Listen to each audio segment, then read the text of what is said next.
Good morning. Stagnation, ఆగిపోయిన పరిస్థితులు, వీటిని మీరు ఎవరన్నా ఎదుర్కొంటున్నారా? నా జీవితంలో కొద్ది కాలంగా నేను చూస్తున్న స్టాగ్నేషన్ ని బట్టి నేను దేవుని దగ్గర విచారం చేస్తూ ఉన్నాను. అప్పుడు దేవుడు 3 విషయాలను నాకు బయలుపరిచాడు. మొదటిది మార్తా మరియా.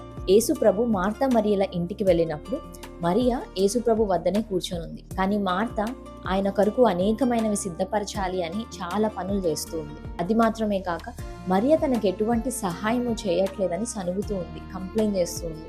మనం కూడా తరచుగా మార్తా వలె ప్రవర్తిస్తూ ఉంటాం. దేవుడు మనకిచ్చిన బాధ్యతను నిర్వహించే క్రమములో ఆయనతో సమయాన్ని గడపడమే మానేస్తున్నాము.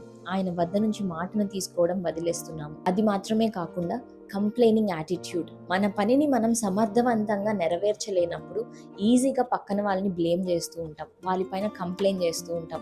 నా కొలీగ్స్ నాకు కోఆపరేట్ చేయట్లేదు, ఇంట్లో నాకు ఎవరు సహాయం చేయట్లేదు అని సనుగుతూ ఉంటాం. ఈరోజు మనందరితో దేవుడి మాట చెప్తున్నాడు, stop complaining and spend time in my presence. వేరే వారందరినీ బ్లేమ్ చేయడం మానేసి నాతో సమయాన్ని గడపండి. మొదటగా ఆయనతో మనం సమయం గడిపినప్పుడు ఒక నూతన శక్తిని దేవుడు మనకిస్తాడు.